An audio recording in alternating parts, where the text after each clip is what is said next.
को मेरा नमस्कार। स्वागत है आप सबका आज की इस क्लास में। तो आज हम पढ़ने वाले हैं मांग व पूर्ति का साम्य। पिछली क्लास में हमने पूर्ति का नियम पढ़ा था, ठीक है। पूर्ति के बारे में पूरा विस्तार पूर्वक पिछली क्लास में हमने चर्चा की थी। आज की इस क्लास में हम पढ़ेंगे मांग व पूर्ति का साम्य। अगर यहाँ से कोई प्रश्न आता है तो पूरी उम्मीद है कि जो मैं आपको करवाऊँगा वहाँ से क्वेश्चन आउट नहीं होगा, ठीक है। तो एक और बात, अगर किसी ने टेलीग्राम चैनल ज्वाइन नहीं किया है तो टेलीग्राम चैनल ज्वाइन कर लीजिए, जिसका लिंक आपको डिस्क्रिप्शन में मिल जाएगा। तो चलिए शुरू करते हैं आज की क्लास, मांग व पूर्ति का साम्य।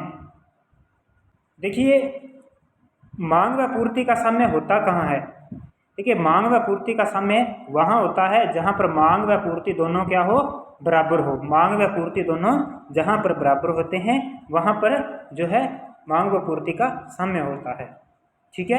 यानी कि जहाँ पर मांग वक्र और पूर्ति वक्र एक दूसरे को काटते हैं, वह जो बिंदु है वह साम्य होता है मांग व पूर्ति का। और इस बिंदु पर जो कीमत निर्धारित होती है इसे साम्य कीमत कहते हैं, और यहाँ पर जो मात्रा निर्धारित होती है उसे साम्य मात्रा कहा जाता है, ठीक है। ये तो सिंपल सी बात थी, समझ में आ गई होगी। अब इसके बाद में हम बात करते हैं नेक्स्ट, पूर्ति अधिक्य। देखिए, पूर्ति अधिक्य क्या होता है?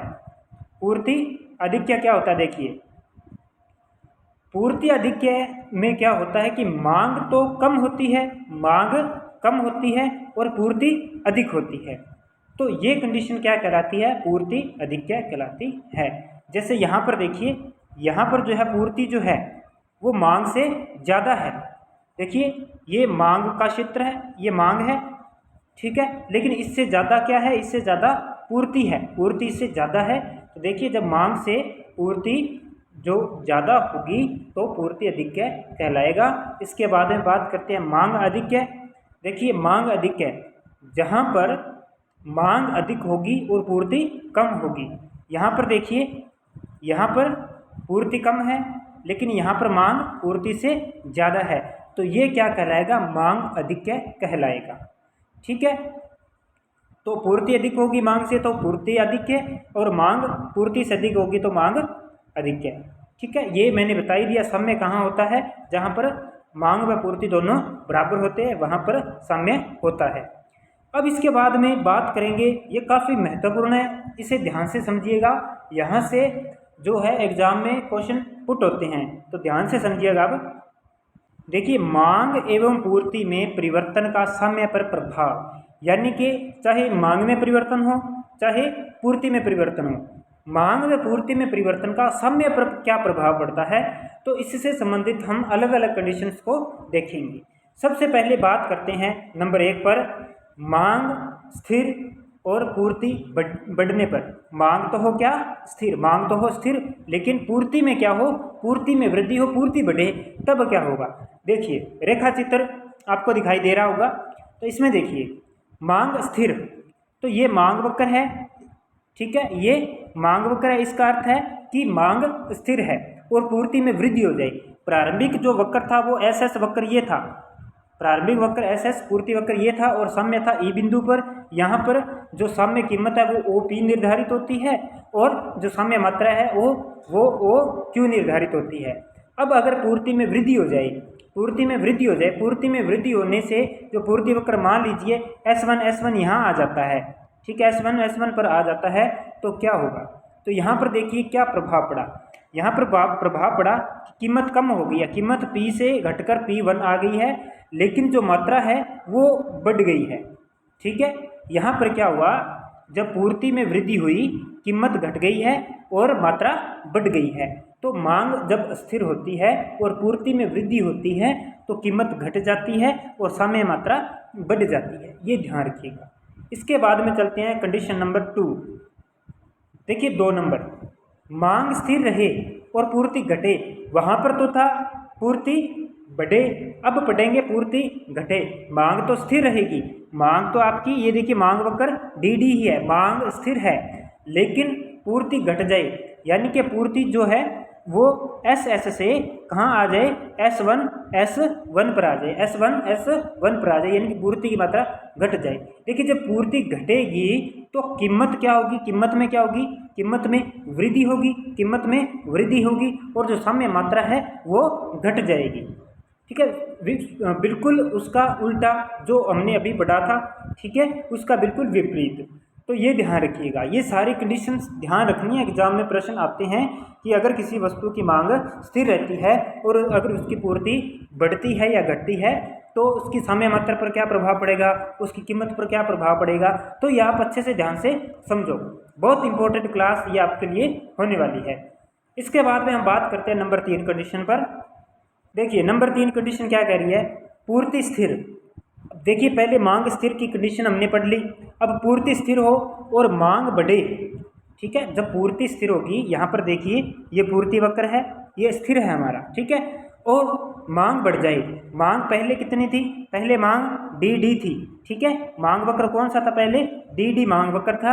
अब मांग बढ़ जाती है, यानी कि नया मांग वक्र क्या आता है, डी1 जो है वो नया मांग वक्र होता है। तो क्या प्रभाव पड़ेगा, कीमत पर क्या प्रभाव पड़ेगा, समय मात्रा पर क्या प्रभाव पड़ेगा। तो यहाँ पर देखिए पहले जो साम्य है वो ई बिंदु पर है, साम्य यहाँ पर किस बिंदु पर है, ई बिंदु पर है। देखिए मांग बढ़ने से जब पूर्ति स्थिर होती है, मांग बढ़ने पर क्या होता है, कीमत में भी वृद्धि हो गई है और मात्रा में भी वृद्धि हो गई है, यानी कि कीमत और साम्य मात्रा दोनों बढ़ जाएंगी। कब, जब पूर्ति स्थिर हो और मांग बढ़ जाए। ठीक है, ये ध्यान रखिएगा। इसके बाद में नेक्स्ट कंडीशन पढ़ते हैं हम। अब देखिए पूर्ति स्थिर और मांग घटने पर, पहले तो मांग बढ़ने का पढ़ा, अब मांग घटने का पढ़ा। देखिए अगर पूर्ति स्थिर रहेगी, ठीक है, और मांग जो है वो घट जाएगी, मांग जो है वो घट जाएगी, तो जो कीमत और समय मात्रा दोनों ही घट जाएंगी। ठीक है, अगर पूर्ति स्थिर होती है, मांग बढ़ती है, तो समय मात्रा कीमत दोनों बढ़ जाएंगे। अब पूर्ति स्थिर है और मांग घटती है तो कीमत और समय मात्रा दोनों घट जाएंगे। आप जो है रेखा चित्र में आप देख ही रहे होंगे। ठीक है, इसके बाद में हम बात करते हैं नेक्स्ट। अब देखिए मांग व पूर्ति दोनों समान अनुपात में बढ़ने पर, मांग और पूर्ति दोनों समान अनुपात में बढ़ने पर देखिए क्या होता है, जब मांग भी उतनी ही बढ़े जितनी की पूर्ति बढ़ती है। ठीक है, दोनों मान लीजिए बराबर बराबर दोनों में वृद्धि होती है, तो ऐसी कंडीशन में जो है कीमत स्थिर रहेगी। जैसे ये कीमत OP है, ये कीमत स्थिर रहती है। ठीक है, और साम्य मात्रा में, केवल साम्य मात्रा में ही वृद्धि होती है। यहाँ पर ध्यान से देखिएगा, ये देखिए यहाँ पर जो कीमत है OP स्थिर है। ठीक है, ये प्रारंभिक हमारा मांग वक्र है और ये प्रारंभिक हमारा पूर्ति वक्र है। ठीक है, तो मांग में भी वृद्धि होगी तो हमारा नया मांग वक्र बन गया D1 और हमारा जो नया पूर्ति वक्र है वो बन गया S1 पूर्ति में वृद्धि हुई, मांग में वृद्धि हुई। हमारा जो पहले साम्य था वो था ई बिंदु पर, जब दोनों में वृद्धि हुई तो साम्य आ गया E1 पर। कीमत वही है, कीमत में परिवर्तन नहीं हुआ है, लेकिन मात्रा में वृद्धि हो गई है। साम्य मात्रा क्या है, साम्य मात्रा OQ से OQ1 निर्धारित होती है, ये ध्यान रखिएगा। तो मांग व पूर्ति दोनों समान अनुपात में बढ़ते हैं तो कीमत स्थिर रहती है, साम्य मात्रा में क्या होती है, वृद्धि होती है। अब देखिए नेक्स्ट कंडीशन, मांग व पूर्ति दोनों समान अनुपात में घटने पर, अब घटेंगे, घटने पर क्या होगा, कीमत वही स्थिर रहेगी, कीमत स्थिर रहेगी, लेकिन साम्य मात्रा में क्या आ जाएगी, कमी आएगी। ठीक है, देखिए अगर दोनों समान अनुपात में घटेंगे, दोनों समान अनुपात में घटेंगे तो समय मात्रा में कमी आएगी। दोनों अगर समान अनुपात में बढ़ते हैं तो समय मात्रा में वृद्धि होगी। ठीक है, ये ध्यान रखिएगा, सीधा संबंध है इनमें। ठीक है, समय मात्रा में और इनके मांग और पूर्ति दोनों बढ़ते हैं तो समय मात्रा भी बढ़ेगी, और मांग और पूर्ति दोनों समान अनुपात में घटते हैं तो समय मात्रा भी घटेगी। इसके बाद में नेक्स्ट देखिए पूर्ति पूर्णतया लोचदार हो, पूर्ति क्या हो, पूर्णतया लोचदार हो और मांग में वृद्धि हो जाए, मांग बढ़े। देखिए यहाँ पर पूर्ति जो है वो पूर्णतया लोचदार है, पूर्णतया लोचदार है। ठीक है, यहाँ पर पूर्ति पूर्णतः लोचदार है और प्रारंभिक मांग जो है वो है डी। अगर किसी कारणवश जैसे मांग बढ़ जाती है तो नया मांग वक्र D1 निर्धारित होता है। ऐसे में क्या होता है, कीमत तो स्थिर रहेगी, कीमत तो स्थिर रहेगी, लेकिन जो मांग मात्रा है, साम्य मात्रा है, वो बढ़ जाएगी, साम्य मात्रा में वृद्धि होगी। तो यहाँ पर देखिए मांग वक्र D1 होने से जो हमारा जो साम्य है वो तो E1 पर हो जाता है, और जो पहले जो मात्रा थी वो OQ से बढ़कर क्या हो गई, OQ1 हो गई है। ठीक है, तो जब पूर्ति पूर्णतः लोचदार होगी और मांग में वृद्धि होगी तो कीमत स्थिर रहेगी और साम्य मात्रा में वृद्धि होगी। इसके बाद में देखिए नेक्स्ट, अब पूर्ति पूर्णतः बेलोचदार हो, पूर्णतः बेलोचदार हो। यहाँ पर देखिए जो पूर्ति है पूर्णतः बेलोचदार है। ठीक है, ऐसे में क्या होगा, पूर्ति पूर्णतः बेलोचदार हो और मांग बढ़ जाएगी, मांग में वृद्धि हो जाएगी। ठीक है, तो ये प्रारंभिक मांग वक्र है। ठीक है, और ये मांग में वृद्धि होती है। ठीक है, तो प्रारंभिक जो साम्य है वो ई बिंदु पर होता है। जब मांग में वृद्धि होती है तो नया मांग वक्र D1 निर्धारित होता है और हमारा जो साम्य है वो साम्य E1 बिंदु पर होता है। इस कारण क्या होता है, जो कीमत है पहले OP थी, अब क्या हो जाएगी, कीमत OP1 हो जाएगी, मात्रा स्थिर रहेगी। ठीक है, जब पूर्ति पूर्णतः बेलोचदार होती है और मांग में वृद्धि हो जाए तो कीमत बढ़ जाएगी और साम्य मात्रा स्थिर रहेगी, साम्य मात्रा स्थिर रहेगी। ठीक है, इसके बाद में हम बात करते हैं नेक्स्ट। अब देखिए ध्यान से देखिएगा, मांग की अपेक्षा पूर्ति अधिक अनुपात में बढ़े, यानी कि मांग में कम परिवर्तन हो लेकिन मांग से ज़्यादा परिवर्तन हो पूर्ति में। ठीक है, तो यहाँ पर देखिए ये जो है प्रारंभिक मांग जो है वो डी है, प्रारंभिक मांग वक्र, और जो नया मांग वक्र है वो है D1 और जो पूर्ति वक्र है वो SS है। और यहाँ पर क्या होता है कि मांग से ज़्यादा वृद्धि किस में होती है, मांग से ज़्यादा वृद्धि पूर्ति में होती है। ठीक है, यह आपको रेखा चित्र में पता चल ही रहा होगा। तो ऐसी कंडीशन में क्या होता है कि अब देखिए प्रारंभिक साम्य ई पर है, ठीक है, और पूर्ति में मांग से अधिक परिवर्तन होने पर जो साम्य है वो E1 पर आ जाता है, साम्य E1 पर आ जाता है। तो यहाँ पर साम्य आने पर देखिए पहले तो कीमत थी OP1, कीमत ज़्यादा थी, अब क्या होगी कीमत, नया साम्य बिंदु E1 प्राप्त होने पर जो साम्य कीमत है वो कम होगी, कीमत क्या होगी, घट गई, कीमत घटकर आ गई OP1, लेकिन जो साम्य मात्रा है उसमें वृद्धि होगी।